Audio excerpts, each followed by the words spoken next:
Halo semuanya, perkenalkan nama saya Siska dari jurusan manajemen.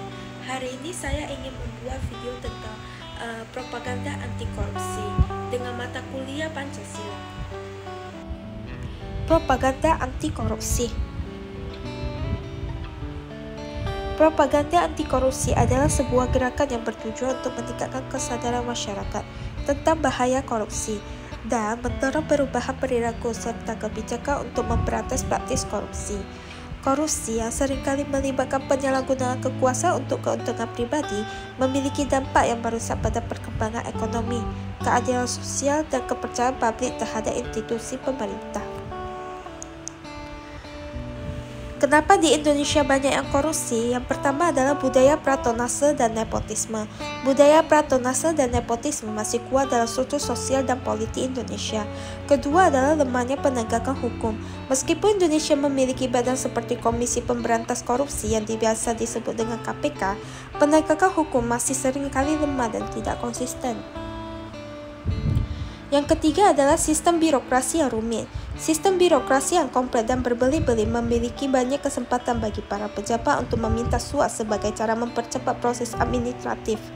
Keempat adalah kurangnya pendidikan dan kesadaran. Pendidikan tentang integritas dan anti korupsi belum merata dan seringkali tidak menjadi prioritas. Kelima adalah gaji yang rendah untuk pegawai negeri. Gaji pegawai negeri yang relatif rendah dibandingkan dengan sektor swasta seringkali menjadi alasan bagi mereka untuk mencari tambahan penghasilan melalui cara-cara yang tidak sah. Keenam adalah pengawasan yang kurang efektif. Pengawasan internal dan eksternal terhadap kegiatan pemerintah seringkali tidak efektif. Lembaga pengawas mungkin kekurangan sumber daya atau independensi untuk melakukan tugas mereka dengan baik. Perjuangan melawan korupsi. Perjuangan melawan korupsi adalah tugas yang kompleks dan berkelanjut, membutuhkan komitmen kuat dari sebuah elemen masyarakat. Dengan menggabungkan penegakan hukum yang tegas, reformasi birokratis, pendidikan partisipasi publik, dan kerjasama internasional, Indonesia dapat terus maju menuju pemerintah yang lebih bersih dan transparan. Hanya dengan upaya kolektif ini, korupsi dapat diberantas dan kepercayaan publik terhadap institusi pemerintah dapat dipulihkan.